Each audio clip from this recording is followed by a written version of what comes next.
I have to add more to the previous video that I did titled "The Right to Leave." And the reason why is because there's been, a series of events that surrounds the topic, and it's discussions that I've been having mainly with one in particular person who, by the way, is a drug dealer, and he's influenced heavily by trap music and the streets himself, and you know, after having this conversation with him several times, and he does agree that 99.5% of the things that I do advocate, he agrees with. But the one thing I can't get him to understand is that leaving his community, with the reputation that you have, talking about, you got the streets on lock, everybody in the hood respects you, you always have love for the hood. These phrases, these comments that are made by these motherfuckers, and then, when it's time to leave the hood, when they get their money up and it's time to leave the hood, they want to live, in a nice upscale suburban area, and their excuses is, oh, well, I got to worry about jealousy, I got to worry about people out to get me, I got to worry about, jack boys and all this shit. But the hood loves you, the hood has respect for you, you bust a nigga head and all this shit. And he doesn't get it, so I told him, because we have had arguments, and I wish I would have recorded that argument, because I've pointed out several things in the discussion. I have pointed out so much shit where I'm sitting here telling myself, well, damn, bro, I need to make another video. I wish I had this shit recorded. I'm sitting here jotting down things in my brain, like just several points that I've made, and I'm going to express those in this particular video, because after I made the comment that we need a mediator, his suggestion first was to talk to some of the partners, the homeboys, and the fucking shit in the streets, in the hood. So we sitting on the porch, and I'm telling these motherfuckers how the world operates, and when we get to that particular topic, no one agrees with it. Everybody, wants to get out. Everybody wants their fucking one-way ticket out the hood, and they don't never ever want to come back. Unless, they're coming back and they're giving bikes out to the community, or handing out some fucking turkeys or something like that, But I digress from the comments that I've made with them. And, we went on to the library later on that day because he had to print out some papers. And I'm a frequent visitor at this particular library. So the security guards there, they're older black men in their late 50s, early 60s. And, when I go up to them, we have the same conversations that I have online previously, just talking about the state of the black community and, how black women are these days, and how, we have a lot of the Tyrones and the fucking Pookies that are out here as well, and how they interact with the world and how they cannot compete. And, we talk about how, they are considered, peasants, and they're considered parasites in regards to the production of the black community. So, I talked to these two particular guys in the library, and I mean, they're much older than I am, and then when women walk in, because, we have a big issue about the people who do come into the library, and they're not African American for the most part, they're not black. So when, we do run into a few black women who do pass in the library, they'll make the comment like, see, if you had your pants hanging off your ass, she'd be all in your face right now, Sam, and, they make these fucking comments as though, there's just no fucking helping the young black youth anymore. They're gone, they're lost, and all of this. So I figured, hey, this security guard would be the perfect person to have this conversation with. So my homeboy, we up in there, we walk up to the security guard, and I'm telling them, like, we have this disagreement, and the disagreement is basically for a drug dealer or a rapper to just isolate himself and leave the community. My opinion, I think that it's just as bad as any other foreigner just deciding to leave their community, their country, and coming here and just reestablishing themselves. So The security guard made the comment basically indicating that there aren't any mansions or any large upscale houses in the ghetto or in the black community. My comment, and I believe I made this in the previous video, but when gentrification comes up, when gentrification is brought to the table and white people decide, hey, we're going to urbanize this particular area, then what do they put in its replacement? I mean, go to New Orleans, go to the Tent Ward, go to St. Thomas Project. There are several cities that I can name, that gentrification is a big thing. I mean, I bring up Furious Styles and Boys in the Hood, and it was spoken back then, and it's spoken into existence as of today. When they tear down these projects, what the fuck do you think they're putting up? But there aren't any mansions, there aren't any, nice upscale houses in the black community. I mean, I've heard another YouTuber make the comment, and, I've actually made this comment as well. So when I heard the comment, I was like, wow, when we talk about drug dealers would be the ones to take and clean up the community. They would be the ones to, basically strong arm the motherfucker. I made the comment to, the same guy I had the argument with, because we're on the phone yesterday, and I'm listening to him. He's in a trap house, and some crackheads, some geeks, they're coming up to him, and they're like, look, man, let me get a 20 for 14. And my homeboy's like, well, I'll give you 20 for 15, but I'm not letting you go with 14. And he's sitting there arguing with this guy. Look, motherfucker, I done told your ass I'm not letting you go for 14. He's just screaming at him, just about to knock this guy's head in. So, he has me on speakerphone. He's in there with just a bunch of crackheads, and they're all listening to our argument. They're listening to our conversation, and they're back there saying, well, he's right about this, but he's wrong about this, and I'm like, come on, bro. I mean, of course they're going to say I'm wrong about this shit, because it's against their fucking agenda.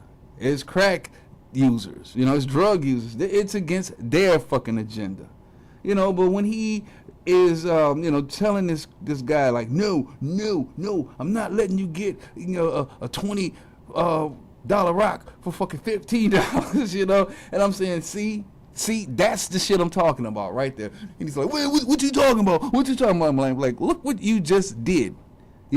Like the Arabians that you guys complain, and I said it over the phone, with about maybe 10 crackheads in there, and I'm telling them, like, see, the same shit that you just did right there. You guys go into them Arab stores or those Korean stores, you complain about how you're short 5 cents. You're short a dime, and they will not let you leave without paying them. I mean, granted, I've heard some stories about there's some of these corner stores that do let you go with change. But for the mass majority of these places that I'm talking about, and I'm talking about like several cities where I've went into some of these corner stores, and I've seen, just the way these other races of people who own these businesses in the black community, how they treat black people. And the drug dealers, it's like, why not start a business? And every time when I keep telling this dude, look, don't do it for the community, even though you are doing it for the community at the end of the day, you are doing it for yourself.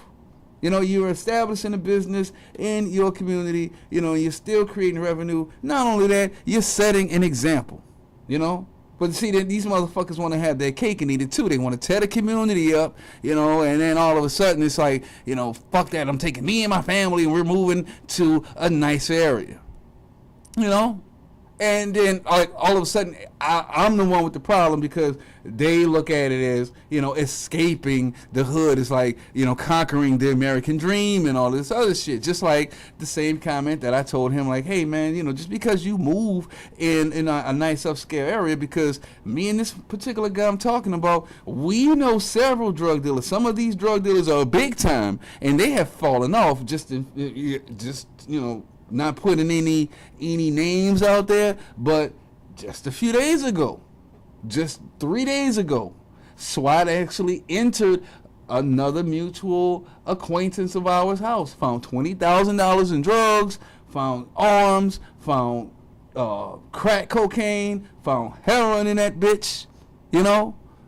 But, you know, like, same motherfuckers. I'm telling them over and over and over and over, look, this is how it operates. This is how the world works, you know. Like, white supremacy has provided you the tools to kill yourself. Plain and simple. You know, but they look at it as glorification. The streets, the rap music, it's all a form of glorification, which, I mean, I can't lie, I love rap music as well. You know, but there's a certain type of rap music that I advocate for. You know, but then again, we have these conversations about Lil Boosie, which he made the comment that Lil Boosie provided bicycles for the kids in the area. Oh, yeah, see, I bet you gonna have something to say about that, huh? Because, you know, he didn't do nothing for New Orleans. I'm like, hey, I do not care about Lil Boosie giving out bicycles. I told you before, you know, when Lil Boosie gave out those bikes to, you know, his people in East Baton Rouge, I didn't give a fuck about it. I was like, okay. You know, that was it. I mean, it's not like he's building a recreational center for these kids. I mean, that's the problem we have in Chicago. All of the kids are complaining that, you know, they have nothing else to do but turn to the streets because all the rec centers are closed. I don't see him doing that. I mean, a motherfucker with a bike. I mean, think about it. You give a bad kid a fucking bike, all it is just a bad kid with a bike. Riding around through a fucked up community. That's all it is.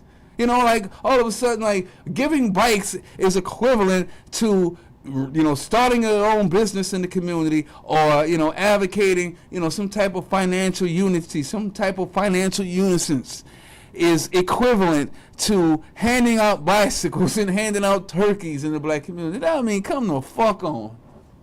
So, yeah.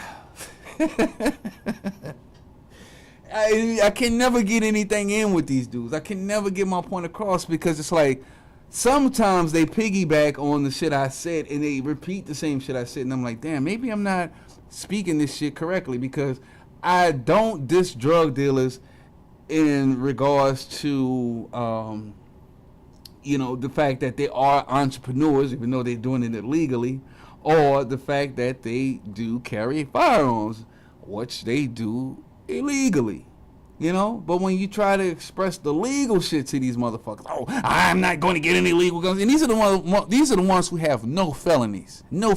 I mean, I am in the trenches talking to these motherfuckers, and you know, the ones who don't have any felonies whatsoever. And this is just as bad as the sisters, because they're like the ones who have no felonies, no kids whatsoever. The first thing they holler about is, oh, I'm not getting any guns put in my name because of martial law. And I'm like, well, damn, you know, white folks, you know, they keep their guns to prevent martial law, to prevent them from having to give their guns up just in case martial law does take effect, is what I meant to say. You know, they have their guns basically to protect themselves against government tyranny. But black people, no. Now, even the drug dealers, man, you know, it's just, I'm going to get my guns illegally. One guy, just one motherfucker who I spoke to about all of this shit, and, you know, he went up to the gun store, he bought a box of bullets, even though the guns that he has are illegal, but he bought him a crossbow, spent like $25 on arrows. It was like a 5-pack of arrows and shit. I'm like, okay, well, you know what, good start. But I mean, it's the same thing, you know, with the black women who have no kids and the black women who, you know, they basically are independent, you know, they're upright women, you know, working hard and all of that. You know, when you start talking to them about, you know, the single mothers that are out there walking around with 3 kids and one in their belly, it's like, you know, they're all one and shit. You know, it's like, you know, they advocate some of the things that bring even black women, that puts black women back. It sets them back, you know, a few steps and shit. They actually fight for that shit. They advocate for it. So it's the same with this guy, man. It's like, man, you don't have any felonies, you don't have any kids and shit, but, you know, all that martial law shit. But, you know, what do you think the white folks have their guns? Well, see, they're going to come for our guns first. I'm like, okay, you know.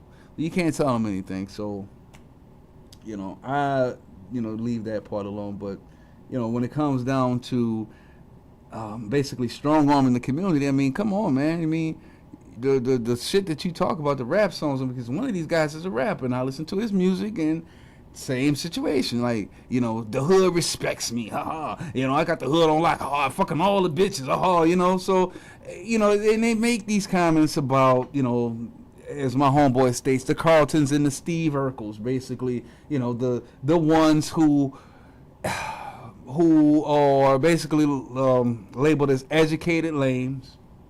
They need to come back and clean up the hood. I'm like, how fucking arrogant is that? These guys, I mean, we sat on the porch with these motherfuckers and we had a long conversation about this, because one of them did make the comment that, the more upscale black women who live in the suburbs, yeah, they do go to the hood and they go to, some of the parties that are in the hood, and they go out and they party and they, drink and socialize with the D-boys who live in the black community. And then when it's time to go home, they go back to their nice, upscale apartment or condo or the outskirts or wherever they live at. But, when it's time for recreational, time, what they'll do is they'll go to the hood. But the Carltons and Urkels don't go out, to the hood. Like, they don't really interact with gangsters like that. I mean, so why the fuck should they go to the hood and clean up shit? Well, they have no idea what the fuck is going on down there, and they're supposed to go and clean up the hood. And then yet now you're moving into their area and shit. I've made videos about that as well, how white folks feel in these upscale areas when, drug dealers or rappers or ball players move next door to them, versus another race of people who, tend to move there, and it's not in regards to any form of entertainment. They are there because they can academically compete with these white folks. And, these same white folks, they feel intimidated by that, So it's more of an intellectual threat versus, just a physical threat of black people who move next door to these people. We've made comments about, even the little white boy who stays next door, whose father is an engineer. That boy, yes, he's going to brag on, Gucci Man who stays next door, 2 Chainz who stays next door. Yeah, they're going to brag on that shit. They're not going to brag on, Carlton Banks, the lawyer who went to Princeton and he lives next door. They're not going to say anything about that because, again, black people create the trend. The trend is the expensive, flashy, shiny shit that, the hood represents. Even though we live in poverty, it's the same shit. It's all about glittering gold and fancy material items, which validates what's cool and, what's lame. But they don't get this shit, And I promised myself that I would never, ever make my videos too long. And, I really want to do the same with this one. Just kind of keep the video short. But me, on the other hand, I told him, I'm like, there's a lot of components about myself where I can explain to you, because they brag on certain things and I'm sitting there, I'm like, man, I can't relate, like you guys know how disciplined I am, so I cannot relate to certain things that you're telling me. Yeah, I can relate to it, but I'm not going to react in such a way because of the discipline that I have, and it's all fuckery at the end of the day, so, when we had these conversations, I actually, let them know my personal perspective on it, and I also share a bit of my personal experience on a lot of these different topics. I mean, my life wasn't always perfect either, but the one thing I can honestly say about myself is I have always been disciplined and been considerate about a lot of the actions and some of the thoughts that I've had. Even on a lot of these videos, there are some things that I just don't put out there. I even have an older brother who, I spoke to him not too long ago. It's about maybe a couple weeks ago in regards to some of these videos that I recently posted on Season 1. And he said, your videos are too harsh. Your videos kind of talk down on black people and shit like that. But what the fuck else am I supposed to do? Like you have someone like me who is not only am I, the type of person who has a high sense of critical thinking, but I also have a strong, passionate love for my black people, for my community, to the point where it frustrates me at a point where I get upset and I am mad and I'm to the point where I almost hate the black community. Because there's no telling these motherfuckers that the media actually promotes certain things, for you to think a certain way, and they don't understand this shit. They don't understand, like, even the rappers, even the entertainers that they speak with or put out there, they're giving a platform to the masses so that they can even influence the masses in negative ways. They don't get this shit, you know? So, you know, with me, you know, when it comes down to that, and when it comes down to the black women that are out there, I mean, you know, you got a lot of black men on here who talk about the pickings are slim, and, you know, I just left, you know, one of my favorite stores and talked to some of the cashiers there, and, you know, they were actually making a comment about one of the sisters who was in there. I mean, she was a nice, beautiful, attractive woman. 3 kids and 1 in her belly. You know, the kids just running around bad. And before that, I was at the post office and I saw the same shit. It's like, man, you know, no baby daddy whatsoever. You know, and you know, one of these girls I actually know, and she's a single mother. And you know, there's so many women that I've actually met, and I'll maybe do another video about this. But you know, there's just so many women that I've seen this happen to. I've seen them. I've met them when they were not, you know, bearing any children, when they were childless women, and you know, they fall into these certain traps in these certain situations, which I've made videos about before. And you know, going forward, it's like I don't even really look at black women like that anymore. And I mean, I feel bad that I put that shit out there. It's like, normally I just live my life. I just go through my average day. Now, granted, I have a lot of black women acquaintances. I have, you know, a lot of black female friends. You know, and a lot of these women do have kids. A lot of these women, actually the majority of these women are single mothers, you know, and, you know, they know my stance on this shit. You know, it's not like I'm holding anything back just coming on YouTube talking about this. They know. Like, I even had to talk to a couple of, you know, other races about this, you know, other races of people who I know that are close friends of mine, like Kim, for instance. You know, I mean, she's a Cambodian, you know, she's Khmer, and, you know, even with her, like, we spend a lot of time together, and we talk about, you know, how her community reacts, how the poor Khmers are versus, you know, the poor blacks, and we talk about the standards between the two and the discipline, and how, you know, you would put a Khmer or, you know, Cambodian person in a poor environment and how they would react. We talk about a lot of these things. And, you know, she clowns with me every now and then, and she'll say, well, yeah, Sam, you hate your people. You don't like your people. And, I mean, even with her, like, she understands why I don't. I have, you know, Somalian acquaintances, Hispanic acquaintances, white acquaintances, you know, and a lot of things, a lot of ways that I feel I don't even share it with other groups, you know, like Kim and, you know, just a few other people, you know, just like maybe 3 other people are the only people who I actually share a lot of this information with on a personal level, you know, but, you know, at the same time, I let them know, like, look, you know, this is what I have done for the community. This is some of the things that I've held back. This is the discipline that I've carried along the years in regards to it. And this is the shit that I see. You know, and do you see the same thing? You know, like, it's not my job anymore. You know, I can keep doing these videos, and I've seen people who have given up on YouTube, you know, black men who have given up on the black community completely. And, you know, I've always struggled with that. I've even struggled with dating outside of the race. You know, well, okay, well, the same drug dealer I'm talking about made the comment that being with a woman without any kids, you know, is worse than messing with a woman or getting in a relationship with a woman who does have kids, a single woman who does have kids, which he does. He is with a woman who has 2 kids. And I even explained to him, I'm like, yeah, I do understand what you're saying, because his point was the woman who doesn't have kids feels like she has time to fuck up. You know, she has time to kind of like evaluate the situation. She has time to protect herself against the situations that may occur. But at the same time, she still wants to have fun. Okay, cool. But it's better to go with, or, you know, court, or, you know, have a relationship, an in-depth relationship with a woman who has kids. And I said, I can understand why he said that, you know, because he you know, since I've known him, he's been dating single mothers. I understand it, because they are a little more feminine after the kids are here, after the kids are like 4 or 5 years of age.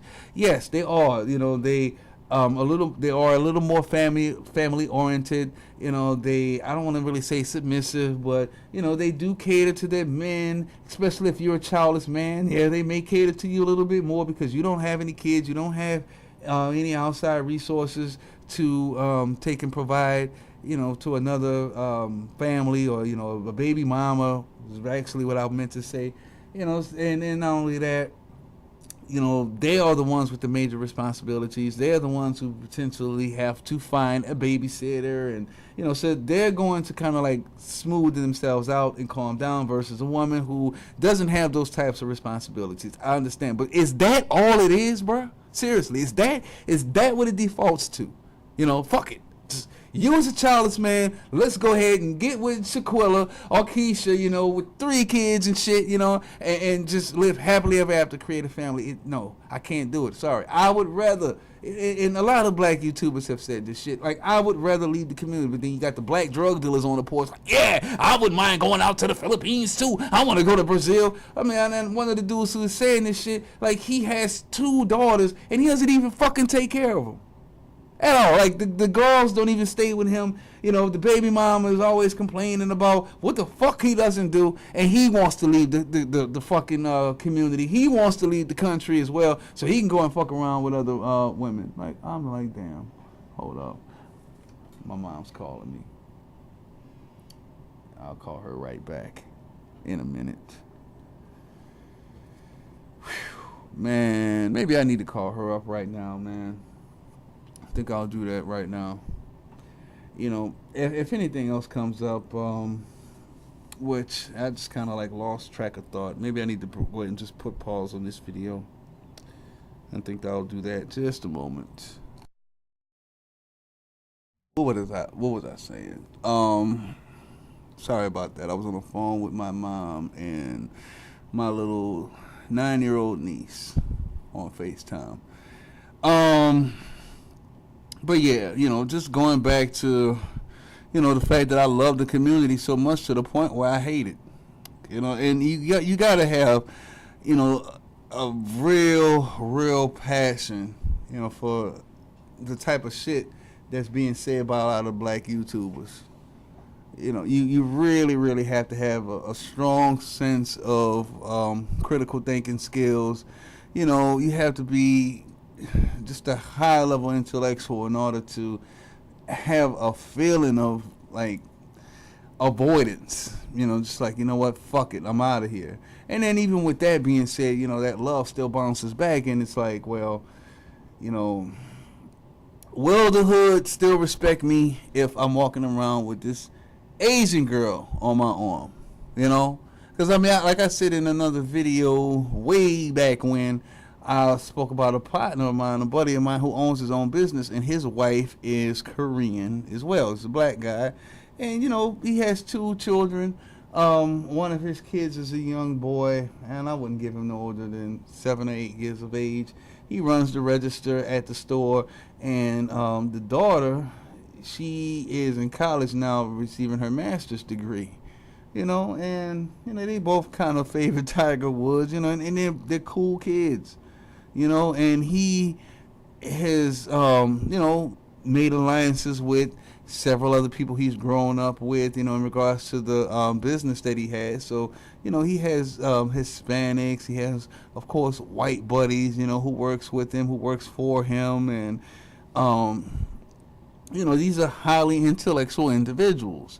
And then it's almost like the scenario where the black man, he runs his own business, or, the black man who goes to school and gets several degrees, and then he's picked up by a white corporation versus starting his own business. It's like he has incorporated into another community, so it really doesn't matter at that point how the black community rises or falls or what happens at that point, because now I am focused on my Asian wife, and that's pretty much what it defaults back to. But then with all the knowledge and the the fact that you are able to visualize some of the issues and also come up with solutions. No one is going to hear you when you are courting a Asian or Brazilian woman or Filipino. It's not going to happen.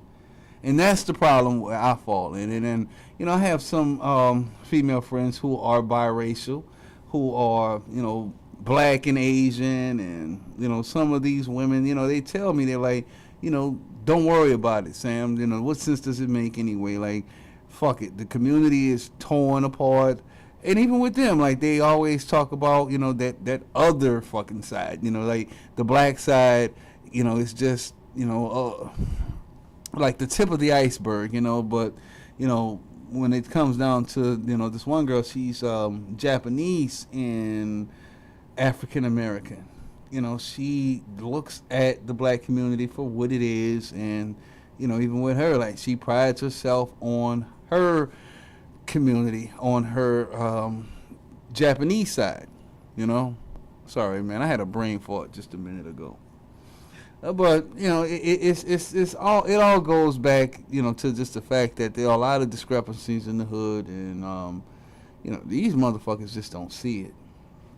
They don't see it, and I just don't know what else to do about it. So when I talk about I have the right to leave, when I say that, it's like the convictions that I've had growing up, even as a teenager, growing up, seeing how the suburban areas are, living in the suburbs for a little while, and also spending a lot of time growing up in the hood.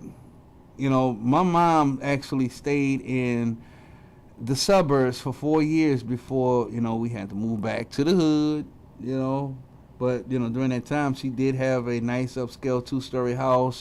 She was paying 2-car notes, but things didn't work out, so we ended up moving back to the hood. So this is like 20 years ago, something like that. I was a kid when this shit was going on, but I understood how the neighborhoods worked, and the ideology of how other communities operate and how other communities look at the hood, and then when I go to the hood and I talk about these types of things, these motherfuckers just don't see it because the glorification, the over glorification of, just ghetto fabulousness.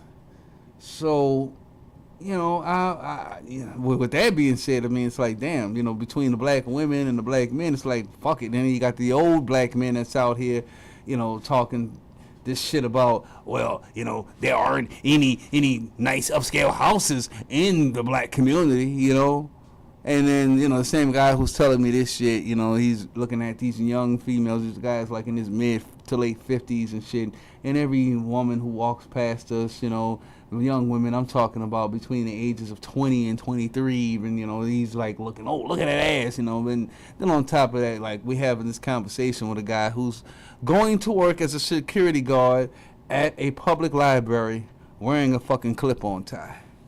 So, since it's not getting us anywhere, and I don't want to be one of those guys who makes years and years and years and years of YouTube videos about this type of shit, So I always struggle with that shit, should I leave, just give up. And I've actually told a buddy of mine, like, yo, man, I have a lot of friends in other places. Like, I have friends who I talk to normally on a regular basis through Skype.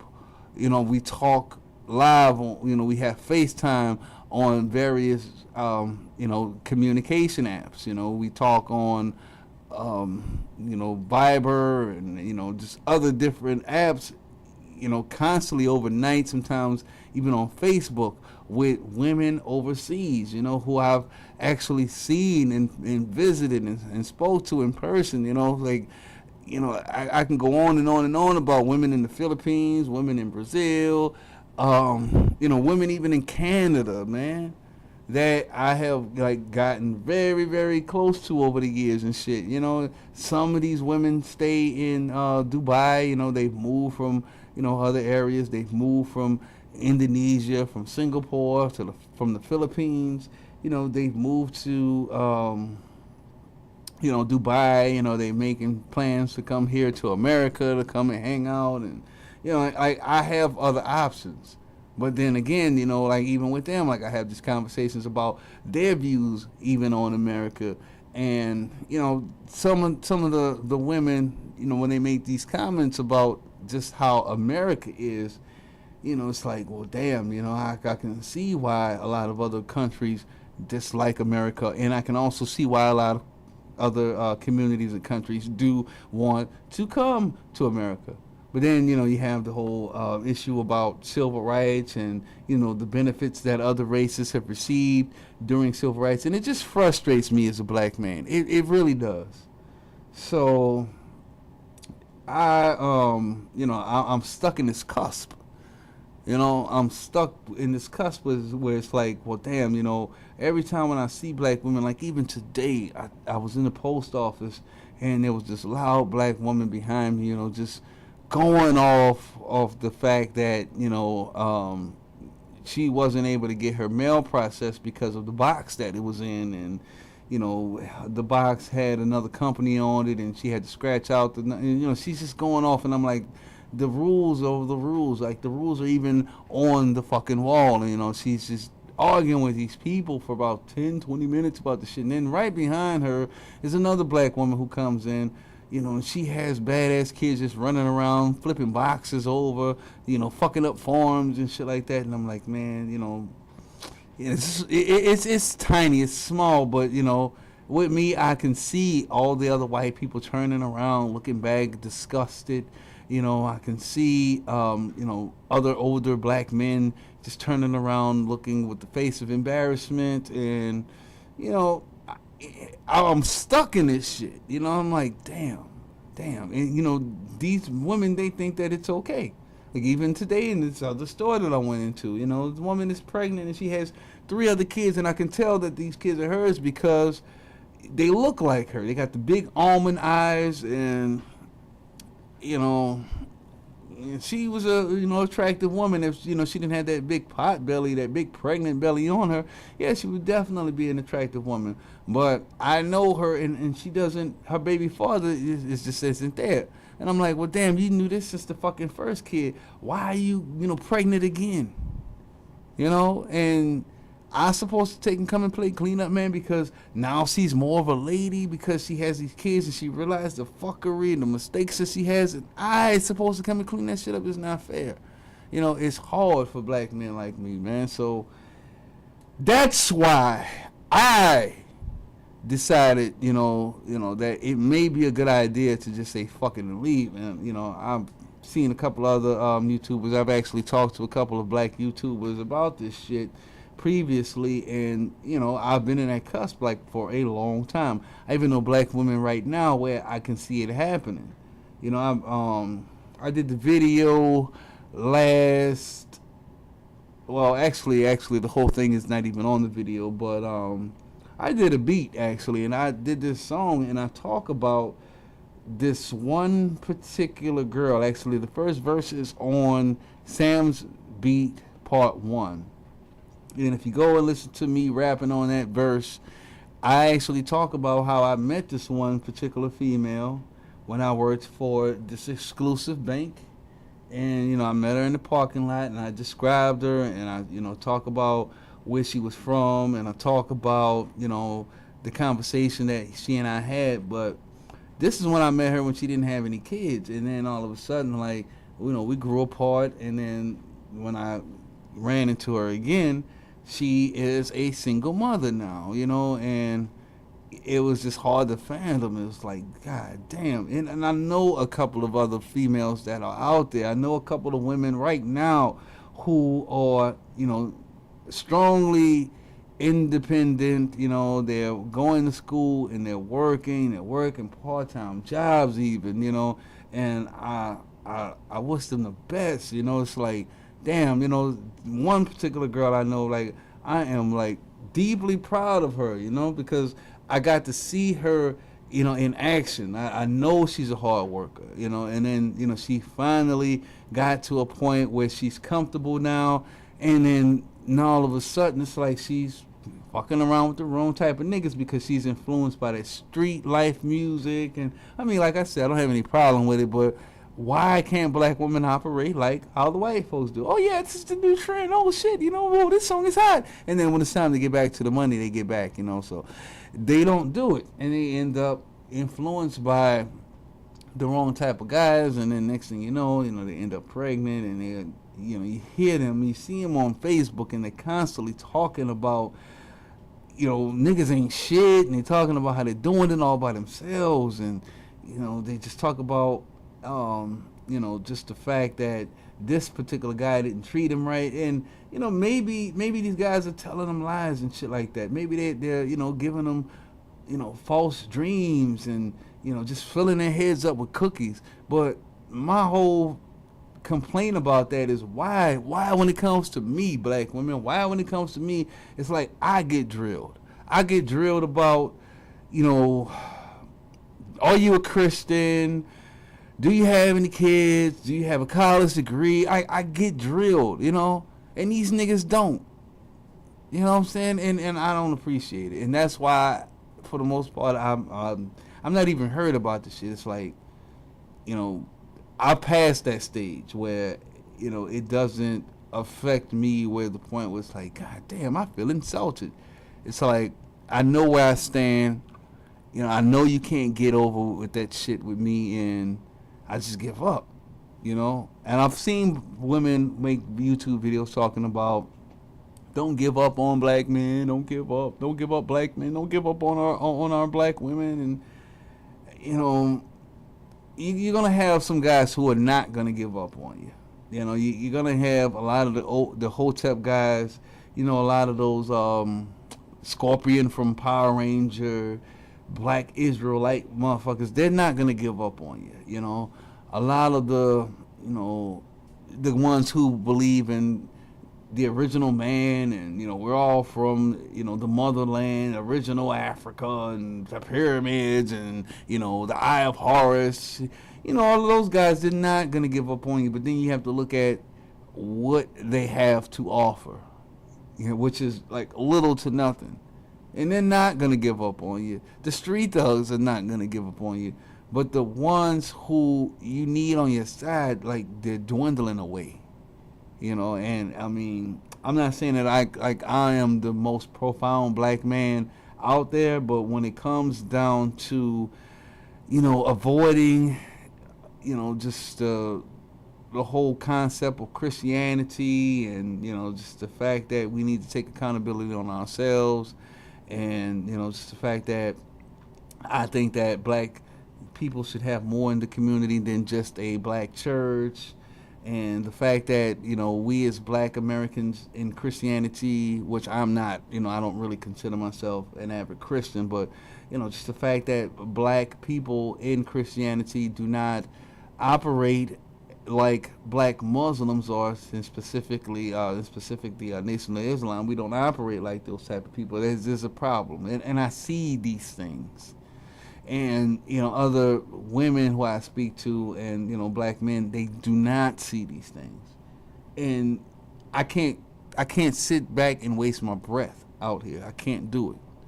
So that's why it's like, well, damn, Sam, what about you? What about your family? What about your legacy? And, that legacy will not be, presented through a black woman, with these type of views, especially when it comes down to Christianity. And because of that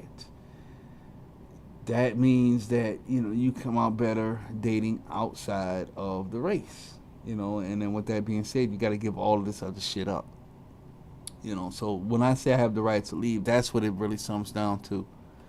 So, if anything comes up, I'll probably do a part 3 to this, but, for now, I'll just leave it as it is.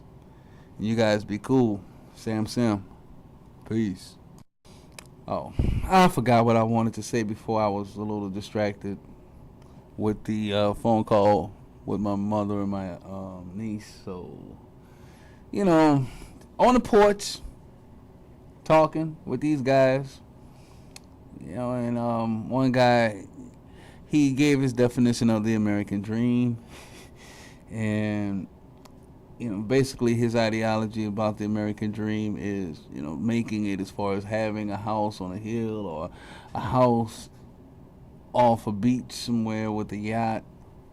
And I had to explain to him, like, the term American dream, that's a term that's used by a lot of immigrants. It was used by a lot of immigrants to, basically have, a sense of freedom and a sense of ownership, coming here to America. And, the life that you live, the house that you live in, even some of the apartments that a lot of these guys live in, is definitely considered the American dream to a lot of the foreigners. You see Mexicans coming here, and how they work together to, individually have something for themselves, just as well as any other race.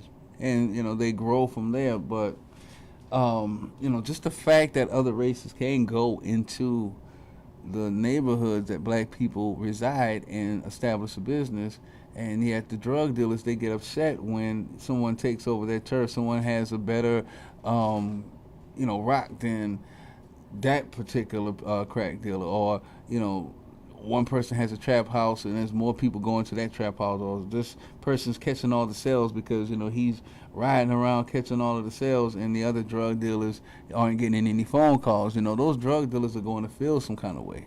Just the same as any other race of people who have another race coming to their community, into the homes or where they reside, and they, to establish a business. Those other races are going to feel some kind of way. But for some reason, black folks don't have any problem with that. And that's the problem that I have.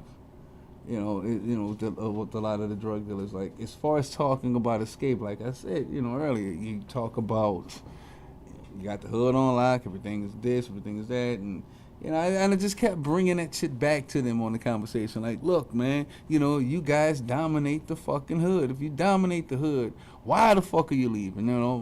You're still talking about, bust a nigga head, this nigga wanted, he can get it, and all of this shit. Like, the dominance is there.